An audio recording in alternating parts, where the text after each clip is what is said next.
मोहम्मद इशफाक मुगल की रिपोर्ट से जिला इंतजामिया की लापरवाही से रिहायशी इलाके मलकपुर में केमिकल इंडस्ट्री में बॉयलर फटने या गैस लीकेज से ब्लास्ट होने से 18 अफराद जबाहक 12 जख्मी हुए।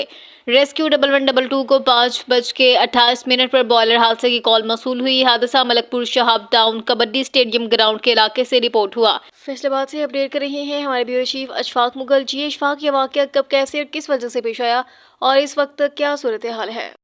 जी बिल्कुल, अभी मैं मलकपुर के इलाके में मौजूद हूं और यहां सूरत हाल इंतहाई संगीन है। इब्तदाई मालूमात के मुताबिक केमिकल फैक्ट्री में बॉयलर फटने या मुमकिन गैस लीकेज के बाइस बड़ा धमाका हुआ। अब तक की कन्फर्म इतलात के मुताबिक 18 अफराद जान बहक जबकि 13 के करीब जख्मी हालत में रेस्क्यू ने निकाल कर अस्पताल मुंतकिल किए हैं।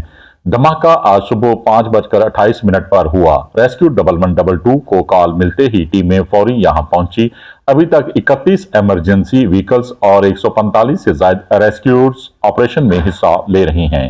रेस्क्यू ऑपरेशन को डिस्ट्रिक्ट ऑफिसर इंजीनियर एहतशाम खुद मॉनिटरिंग कर रहे हैं, जबकि स्पेशलाइज्ड टीमें मलबा हटाकर मजीद लोगों की तलाश में मसरूफ हैं। जाय हादसा एक रहायशी इलाका है और यहाँ 4 फैक्ट्रियां साथ साथ कायम थीं। धमाका केमिकल फैक्ट्री यानी समत बॉन्ड बनाने वाली फैक्ट्री में हुआ। बाकी फैक्ट्रियां बंद थी, लेकिन असर उन तक भी गया। धमाके की शिद्दत इतनी ज्यादा थी कि आसपास के 9 घरों को भी शदीद नुकसान पहुंचा। मुतासरीन में कारखाना के मजदूर भी शामिल हैं, करीबी घरों के रहायशी भी शामिल हैं। इमरजेंसी टीमें मुसलसल काम कर रही हैं और अभी भी सर्च एंड रेस्क्यू जारी है। जी।